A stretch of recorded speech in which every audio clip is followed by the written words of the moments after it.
ریاستیں آگے بڑھیں, اسرائیل کے سامنے عسکری طور پر کھڑے ہو جائیں. اس کے علاوہ انسانیت کو بچانے کا اور کوئی راستہ, کوئی صورت نہیں ہے. مجرمانہ خاموشی توڑ دیں, سہولت کاری اسرائیل کی چھوڑ دیں. حکومت پاکستان آگے بڑھے, ریڈ لائن ڈکلیئر کرے, کہے کہ انف از انف. حکومت پاکستان دھمکی دے, انٹروین کرے. حکومت پاکستان ہر صورت میں اس قتل عام کو رکوائے. ہمارے وزیر اعظم نے بیان جاری کیا ہے, تو ریاستی حل اس مسئلے کا حل ہے. یہ شرمناک بیان ہے, یہ قائد اعظم سے غداری ہے, یہ اقبال سے غداری ہے. ہمارے 2 ساتھیوں نے شہادتیں بھی دی ہیں, وہ شہادتیں کسی کی کرسی کے لیے نہیں تھی. یہ جتنے بھی بااثر ہو, ادارے سے تعلق رکھتے ہو, سزا سے بچ نہیں پائیں گے. جی السلام علیکم. خبر ڈیجیٹل کے ساتھ میں عرفان حسنین. آج ہمارے ساتھ موجود ہیں جماعت اسلامی کے مرکزی رہنما سابق سینیٹر مشتاق احمد صاحب, اور آج ان سے غزہ کے حوالے سے جانتے ہیں. السلام علیکم. وعلیکم السلام. سر 15 دن سے آپ یہاں پہ دھرنا دے کر بیٹھے ہیں غزہ کے حوالے سے, تو کیا آپ کے پاس ابھی حکومتی نمائندوں نے آپ سے بات چیت کی, یہ دہانی کی کہ عالمی سطح پہ اس آواز کو بلند کیا جائے گا؟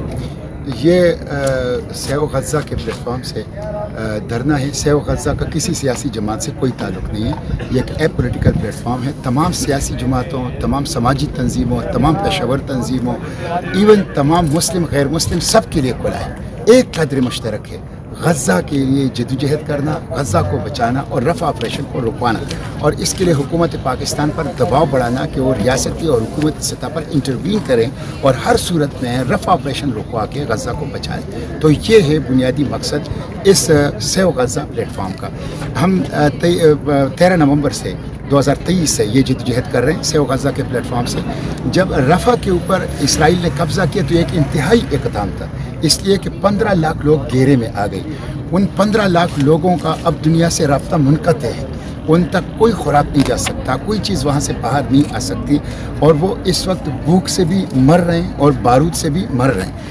اس وقت 3 دن پہلے کی اپڈیٹس ہیں کہ یونائٹڈ نیشن کہہ رہا ہے کہ 6 لاکھ بچے اس وقت جو ہیں وہ on the verge of death due to hunger, بھوک کی وجہ سے وہ بالکل موت کے دہانے کے اوپر ہیں.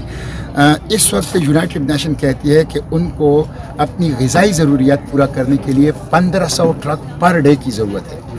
ایک دن میں 1500 ٹرک خوراک کی ضرورت ہے, جبکہ ان کو 24 دنوں میں صرف 1400 ٹرک ملے گا. جہاں 1500 ٹرک روزانہ کی ضرورت ہے, وہاں 24 دنوں میں صرف 1400 ٹرک بدترین قسم کا قحط ہے. اور کل جو آپریشن جس طرح خیموں کے اوپر بمباری کی گئی, خیموں کے اوپر, اور جس میں BBC نے کہا ہے کہ زندہ جلا دیا گیا, بچوں کو دیکھا گیا ہے کہ ان کے گلے کاٹے گئے. یہ بدترین قسم کا ظلم, یہ کرائم اگینسٹ ہیومینٹی ہے. یہ بدترین قسم کی ایسی درندگی ہے جس کی مذمت اور جس کی بیان کے لیے کوئی الفاظ نہیں ہے. اس لیے اب کوئی حجت باقی نہیں رہی. حکومت پاکستان آگے بڑھے, حکومت پاکستان ریڈ لائن ڈکلیئر کرے, حکومت پاکستان کہے کہ انف از انف. حکومت پاکستان دھمکی دے, حکومت پاکستان انٹروین کرے, حکومت پاکستان ہر صورت میں اس قتل عام کو رکوائے. یہی ہمارا مطالبہ ہے. ہم 15 دنوں سے یہاں ہیں. ہمارے 2 ساتھیوں نے شہادتیں بھی دی ہیں. وہ شہادتیں کسی کی کرسی کے لیے نہیں تھی, اقتدار کے لیے نہیں تھی, سیاست کے لیے نہیں تھی, وہ رسول اللہ کی امت کے لیے تھی, اقصیٰ کے لیے تھی, فلسطین کے لیے تھی, غزہ کے لیے تھی. اس لیے ان شہداء کے خون سے وفاداری کرتے ہوئے ہم غزہ, فلسطین اور اقصیٰ کے لیے اس جدوجہد کو جاری رکھیں گے. ہم حکومت سے مطالبہ کرتے ہیں کہ یہ جو قاتل ہیں, یہ جتنے بھی بااثر ہو اور جتنے بھی بااثر ادارے سے تعلق رکھتے ہو, انشاءاللہ اپنے کیے کے سزا سے بچ نہیں پائیں گے.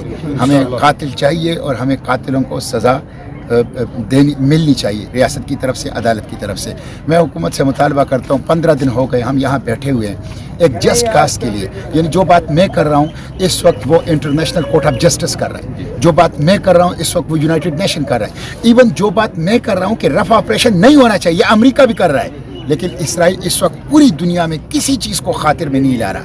اسرائیل کا صرف ایک ہی علاج ہے, عسکری طور پر اسرائیل کے سامنے کھڑا ہو جائے. ریاستیں